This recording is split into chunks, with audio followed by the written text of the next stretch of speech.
Bueno, muchas gracias a la Asociación Mexicana de Medicina de la Reproducción por la amable invitación. Yo soy el doctor Aldo Isaac Meneses Ríos, ginecólogo, biólogo de la reproducción y andrólogo. Vamos a comenzar con la plática que me encomendaron, que es referente al uso de anticonceptivos y prevención de la infertilidad. Bueno, antes de hablar de esto,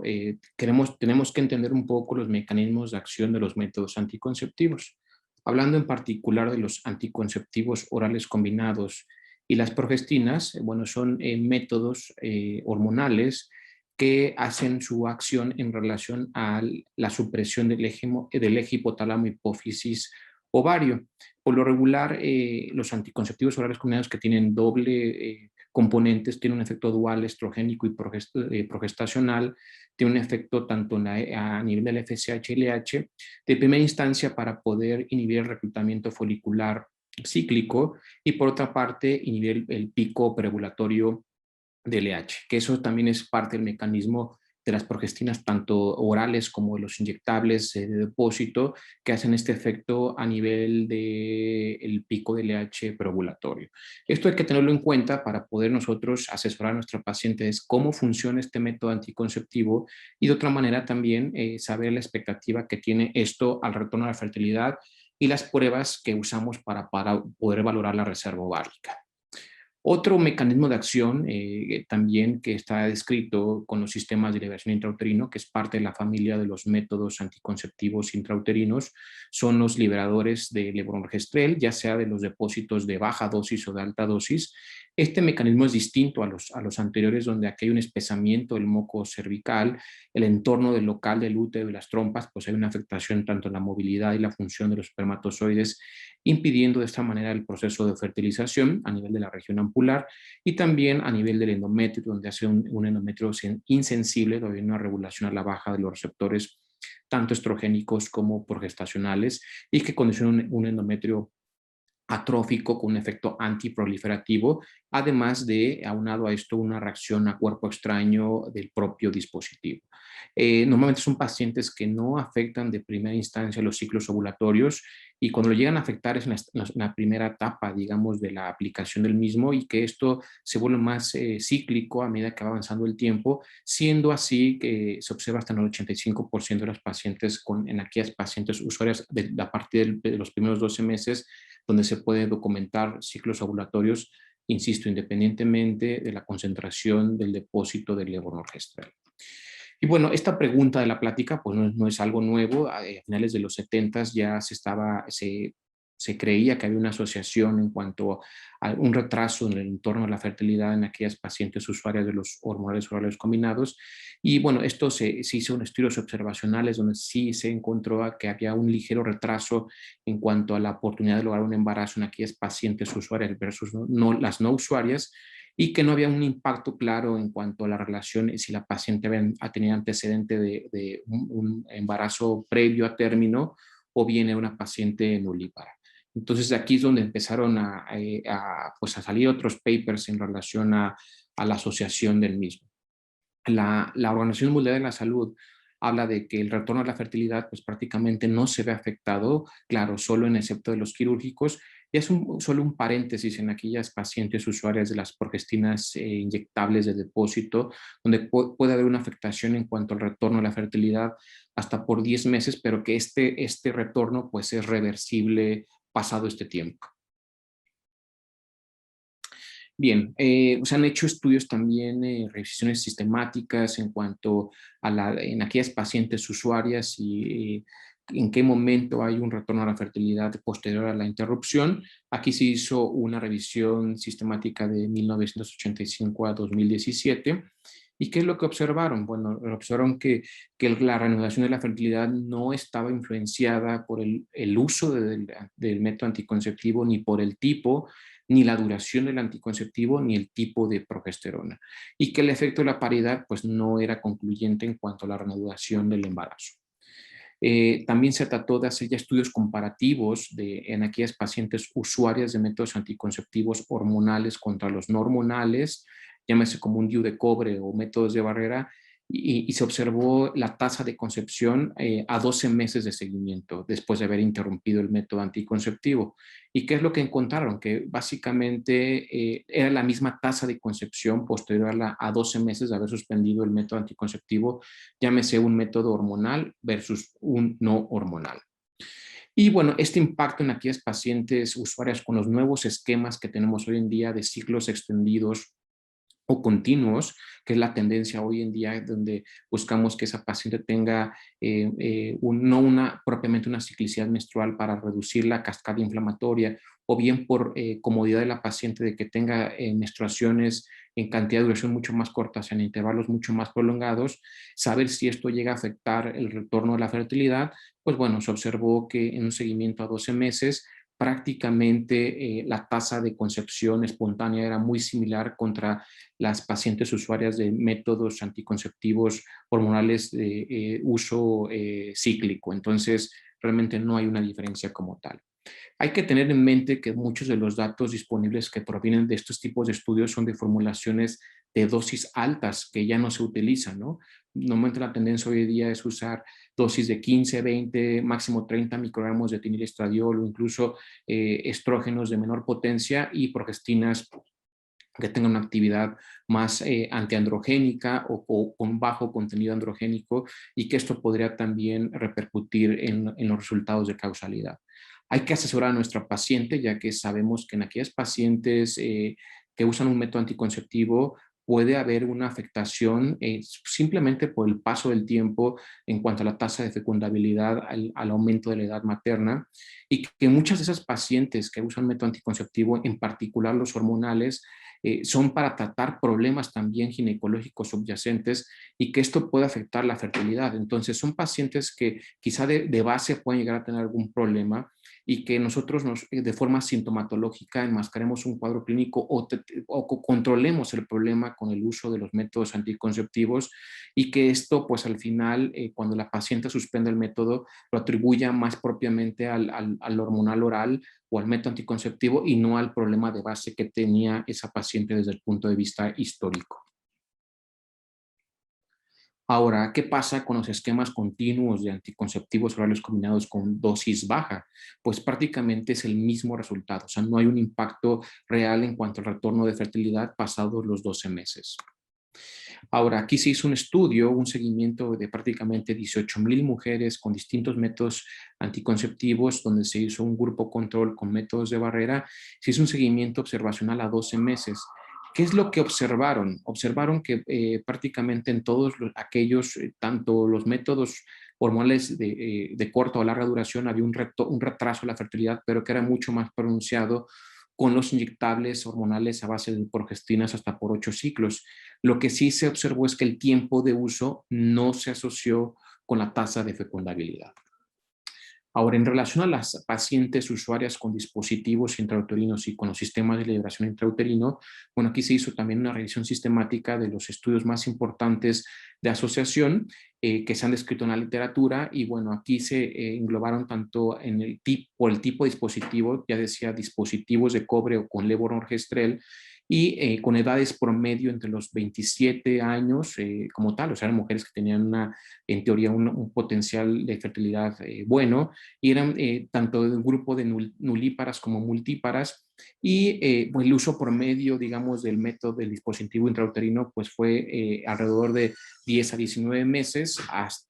incluso hasta 5 años, que fue como el tiempo máximo. Y lo que se trató de medir es la tasa de fertilidad, ¿no? Digamos, en el seguimiento observacional. Y si ustedes observan prácticamente de forma global, independientemente del tipo de dispositivo intrauterino, rondaba sobre los 70-80%, que pudiera ser que pues va empata con la tasa de fecundabilidad que existe, digamos, en promedio de una mujer, ¿no?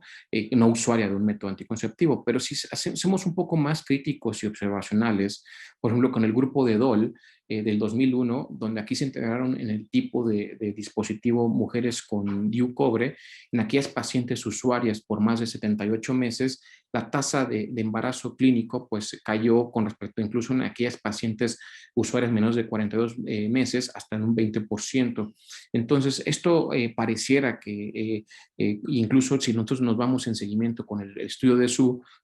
prácticamente ocurren el mismo fenómeno. Entonces, es una situación donde pareciera que si el uso a largo plazo pueda mermar en cuanto a las tasas de fecundabilidad en este tipo de pacientes.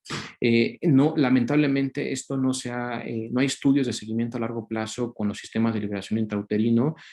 Los estudios que se han trazado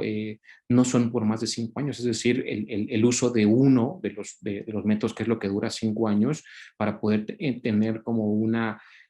observación si esta situación pues se puede replicar con respecto a los dispositivos de cobre, pero bueno, en general hablamos de que no hay una afectación clara en cuanto al retorno a la fertilidad.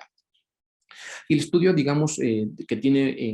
en mayor seguimiento con los sistemas de liberación intrauterino, tanto 19.5 y 52 miligramos, es por el estudio europeo por la autora Hensel en 2016, donde se hizo un estudio igual fase 3 de seguimiento en aquellos pacientes que interrumpieron, se les retiró el sistema de liberación intrauterino porque tenían el deseo reproductivo de buscar un embarazo, y lo que encontraron es que en los primeros 12 meses, 71% pues lograron embarazarse. Y conocemos un comparativo incluso con dispositivos de dosis alta, como son los de 52 miligramos. Prácticamente, si ustedes observan aquí en el grupo, otra vez una edad media promedio de 26, 27 años, con un tiempo, digamos, de exposición, pues vamos a decirlo, en años relativamente cortos, pues prácticamente el retorno a la fertilidad pues ocurrió entre 2 y 4 meses. Y la tasa de gestación clínica pues fue muy similar incluso con los hormonales orales combinados. En general se habla que los anticonceptivos reversibles de larga duración, llámese los dispositivos intrauterinos y los implantes subdérmicos, el Colegio Americano de Ginecólogos y Obstetras en el 2017, pues reporta que pues no hay el retorno a la fertilidad de forma global es rápido. Ahora, en referencia a la reserva ovárica, bueno, la reserva ovárica nosotros la definimos como una dotación folicular en cuanto contenida dentro de los ovarios en un momento determinado. Por lo regular nosotros valoramos esta reserva ovárica cuando lo hacemos mediante ultrasonido durante en la fase folicular temprana, o bien a nivel sérico, pues de forma indistinta durante el ciclo. Son marcadores pronósticos de fertilidad. También se ha trazado como un punto crítico para poder establecer el momento de la llegada a la menopausia, y también tiene una relación con el potencial ovulatorio. ¿Y qué es lo que, antes de entender este concepto, pues hay que entender que la senescencia ovárica, el envejecimiento ovárico, pues tiene un proceso paulatino como cualquier otro órgano en nuestro cuerpo, donde digamos, la cantidad de ovocitos, el número de folículos que encontramos, el pico máximo se encuentra entre la semana alrededor de 20 a 25 de gestación, que normalmente esto lo trazaríamos si hiciéramos un corte histopatológico de ese ovario, alrededor de 7 millones de folículos, y que es verdad que alrededor de un 60-70% de esta reserva ovárica pues se pierde hasta el momento del nacimiento. Estos mecanismos, digamos, fisiológicos por los cuales ocurre esta pérdida tan pronunciada, pues no la sabemos, pero sí sabemos que esta pérdida pues va pasando, ¿no? A medida que va avanzando el tiempo durante toda la etapa reproductiva hasta llegar a la menopausia, donde que si nosotros otra vez hiciéramos un corte histopatológico, en aquellas pacientes que encontráramos menos de 1000 folículos, pues encontraríamos pues una menopausia ya establecida. Y es verdad que este declinamiento de la cantidad de ovocitos pues se va perdiendo a medida que avanza la edad, pero es mucho más pronunciado alrededor de los 32-35 años de edad, donde prácticamente se hace una curva que en un principio es una meseta a un declive muy, muy pronunciado. Y entendiendo esto, pues bueno, es claro que en aquellas pacientes que pudiéramos tener algún factor de riesgo de una pérdida de la reserva ovárica o simplemente por la edad en estos grupos vulnerables, pues tendremos que hacer un marcador de reserva ovárica en aquellas pacientes que vamos a implementar un método anticonceptivo. Entonces, ya decíamos que los dos marcadores, digamos, estándar de oro que hoy tenemos es el conteo folicular antral y la hormona antimuleriana. ¿Y qué es lo que hacemos? Hacemos en el conteo folicular antral, pues se hace un ultrasonido endovaginal, donde nosotros, en función del conteo de número de folículos, podemos clasificar a la paciente como una reserva ovárica normal, una baja reserva o una alta reserva, en función del número de folículos, y de esta forma nosotros poder predecir esta cantidad de ovocitos que puede llegar a tener la paciente durante su etapa reproductiva en ese momento. Aquí la situación es que pues, se requiere de pues, un equipo, de una infraestructura, de un equipo que tenga un médico que tenga la experiencia en poder hacer este tipo de valoraciones, pero bueno, esto realmente la curva de aprendizaje no es tan compleja para poderlo terminar y que cualquier médico que tenga un equipo lo pudiera hacer. Otra opción sería la hormona antimuleriana. Esta hormona pues se mide a nivel sérico. Esta hormona es parte de la familia de los factores de crecimiento transformante beta y participa durante el proceso de reclutamiento inicial desde el folículo primordial hasta la etapa ventral pequeña. Y esta pues es importante porque esto también nos ayuda un poco a entender que es un marcador sérico de reserva ovárica que se refiere al número de folículos disponibles para el crecimiento durante la segunda fase, que es la fase de reclutamiento cíclico, que esta fase de reclutamiento físico ya es la que es dependiente y que todos conocemos, que es expensas de las gonadotropinas endógenas que produce la hipófisis. Entonces, nosotros, ¿qué es lo que vemos cuando hacemos un ultrasonido en fase folicular temprana? Pues vemos ese proceso de reclutamiento cíclico o secundario, que ya es un proceso gonadotropo dependiente y que la hormona antimuleriana pues, nos anticipa un poco al entender que esta fase que no estamos viendo por ultrasonido. Entonces, vamos, los dos tienen marcadores, que son marcadores muy confiables de reserva ovárica, pero que tienen un contexto desde el punto de vista fisiológico distinto. Y bueno, el comportamiento también fisiológico de la hormona mulleriana pues va en decremento. Sabemos que esta hormona la produce las células de la granulosa y que la masa granulositaria de estos ovocitos que van envejeciendo pues se va perdiendo el paso del tiempo y por ende pues la producción de hormona mulleriana pues también se va perdiendo. Y es por esto que esta situación que incluso en aquellas pacientes puede haber reclutamientos patológicos, asincronías foliculares durante la etapa inicial folicular, asincronías folículo-endometriales también, que esto hace que muchas veces pueda haber esta paciente tener sangrados uterinos disfuncionales por fenómenos oligonovulatorios. Entonces, son situaciones que hay que entender y explicar a la paciente que pueden pasar y que todas las pacientes van a caer en este rubro. Ahora, si yo hiciera un comparativo en cuanto como marcador efectivo de las características de los marcadores de reserva ovárica, teniendo la edad, la hormona antimuleriana, la folículo estimulante y el conteo folicular antral, si quisiera yo escoger uno de ellos o en combinación de ellos, la edad y la hormona antimuleriana serían, digamos, los más aplicables para todo grupo de pacientes, porque esto nos puede identificar la predicción de aquellas pacientes pobre respondedoras o hiperrespondedoras ante una estimulación ovárica controlada, ya sea de baja o alta complejidad, y que la ventaja que tiene es que la variabilidad interciclo o intraciclo, es decir, con la medición en cualquier momento del ciclo o que yo pueda medir la hormona ciclo a ciclo, pues la variación pues, es muy baja. Entonces eso hace que hay una ventaja desde el punto de vista práctico y clínico el poder medir la hormona antimuleriana y que hoy en día pues ya hay estándares mucho más claros en cuanto a la medición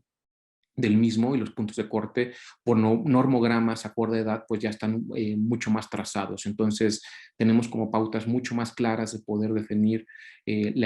los niveles de reserva ovárica acorde a la edad. No así, por ejemplo, con el FSH, que desde el punto de vista histórico esto se medía, donde pues prácticamente la variabilidad intraciclo pues es importante, tiene bajos predictores de respuesta tanto de pobre y alta respuesta, y pues bueno, entonces eso que no sea tan aplicable a todos los pacientes. Ya decíamos que el conteo folicular es una buena herramienta, pero que pues no es aplicable a todos los pacientes porque requiere de un médico que tenga la expertise para poderlo valorar.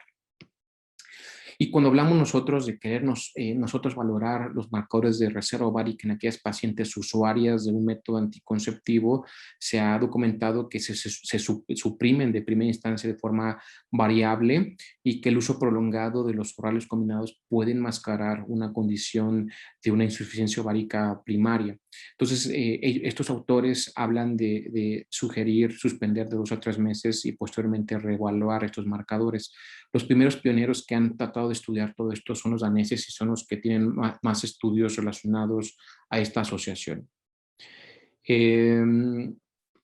estudios comparativos con grupos controles en aquellas pacientes usuarias de métodos anticonceptivos hormonales contra los no hormonales, también se observó una posible, ¿no? falta de precisión en cuanto como predictor de reserva ovárica con el uso de la hormona antimuleriana y el conteo anterofolicular comparativamente con las pacientes usuarias de métodos no hormonales. Y bueno, por lo regular, los parámetros de reserva ovárica fueron mucho más bajos en aquellas pacientes usuarias de métodos hormonales versus los no hormonales, siendo, por ejemplo, para la hormona antimuleriana una concentración menor al 29%, un recuento folicular menor al 30%, de un volumen ovárico del 42%, y que incluso en aquí si tenemos una subclasificación de las categorías por tamaño folicular con respecto al conteo folicular antral, pues prácticamente tanto pequeños, intermedios y grandes fueron menores en todos los rubros entre las pacientes usuarias hormonales que en las no usuarias de los métodos anticonceptivos hormonales. Y bueno, esta asociación lineal negativa también se observó por la duración del uso de los métodos anticonceptivos y los parámetros de reserva ovárica, siendo que a mayor duración del uso hubo un mayor impacto en la reserva ovárica. Y bueno, algo que no se sabe es que si este fenómeno, si en estas pacientes usuarias de muchos años, sin definir cuánto tiempo es muchos años, pudiera ser irreversible, y si la paciente tendría que esperar más de 6 meses para poder valorar una reserva ovárica confiable en aquellas pacientes usuarias de largo plazo. Son preguntas que no sabemos.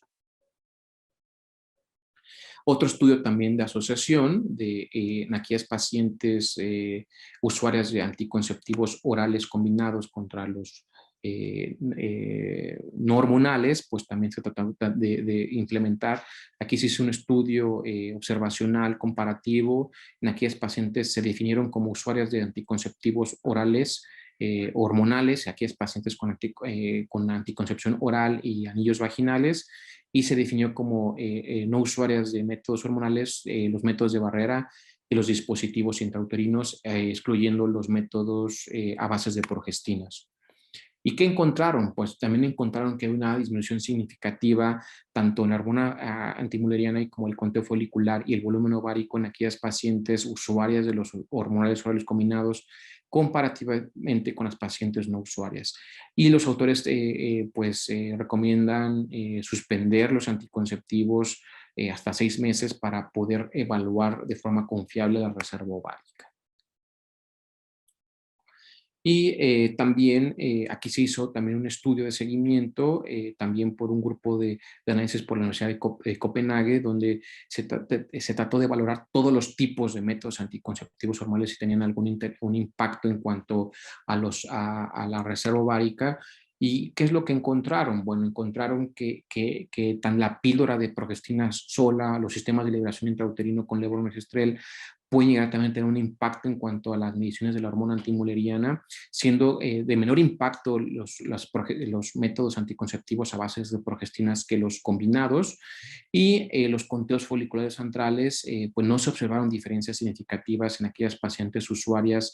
con los sistemas de liberación intrauterino a base con levonorgestrel y los anillos vaginales. Entonces, podría ser que no todos los hormonales orales combinados tengan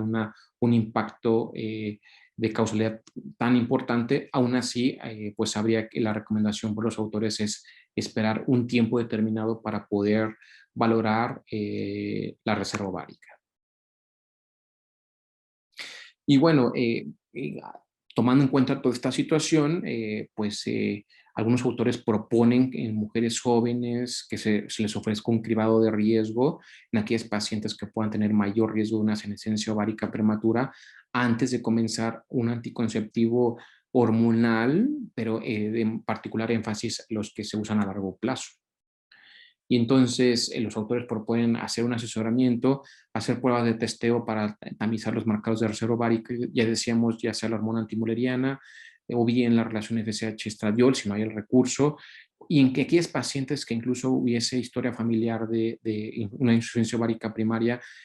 valorar el gen del FMR1, que es un gen relacionado con el síndrome X frágil, que pueda también estar presente. Entonces, teniendo estas pruebas de testeo, podemos nosotros clasificar a la paciente con habrá 3 posibilidades. Una paciente que tenga una baja reserva ovárica, una reserva ovárica normal, una reserva ovárica alta. En aquellos pacientes con una reserva ovárica baja, pues habría que nosotros considerar dentro de la intervención temprana, pues el no uso de algún anticonceptivo hormonal, ya que esto podría interferir con la ciclicidad menstrual o incluso llevar a la paciente a la menorrea y esto confundir en cuanto a la expectativa, ¿no? Ya decíamos, para poder monitorizar nuestra reserva ovárica y bueno, y es una vigilancia seriada de los marcadores de reserva ovárica. Ahora, en aquellos pacientes bien normales, pues podríamos usar cualquier tipo de método anticonceptivo, ya sea de corta o de larga duración. Y las pacientes con una alta reserva ovárica, pues habría que descartar la patología del por qué tiene esto, ¿no? Puede ser una historia de ovulación o descartar un síndrome ovario poliquístico, un síndrome metabólico. Y quizá aquí la recomendación sea usar anticonceptivos hormonales que tengan una baja actividad androgénica o incluso, ¿por qué no?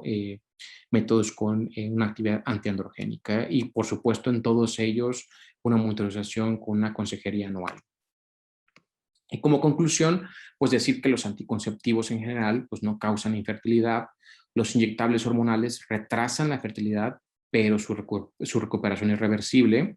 Los anticonceptivos de corta y larga duración no afectan la capacidad reproductiva después de la interrupción del uso y que, bueno, hay que valorar el estatus reproductivo previo a la implementación del anticonceptivo, ya decíamos nosotros, hay que valorar la ciclicidad previa de esta paciente menstrual, hay que descartar alguna patología ginecológica subyacente, incluso pues tratar de corregir o hacerle ver que la paciente si implementamos un método ya sea anticonceptivo con un beneficio no anticonceptivo por esa patología ginecológica, pues que entienda que puede ser que al momento de que suspenda el método anticonceptivo, pues regrese, ¿no? Es el problema que tenía de base. Y también valorar de forma previa la reserva ovárica. Las pruebas de reserva ovárica, pues ya decíamos, no son valorables en pacientes usuarias de un método anticonceptivo hormonal y que habría que esperar al menos 3 meses, de forma ideal 6 meses, para poder valorar estas pruebas de reserva ovárica y siempre hacerle ver a la paciente dentro del asesoramiento de un método anticonceptivo también hacer un asesoramiento en cuanto al el declive natural de la fertilidad que está asociada con la edad, incluso también la presencia y la prevalencia de patología ginecológica subyacente, llámese miomas, adenomiosis, endometriosis, que esto pueda afectar específicamente la capacidad reproductiva de la paciente y en particular énfasis en aquellas pacientes que van a estar motivadas a usar un método anticonceptivo reversible de larga duración. Muchas gracias por su atención.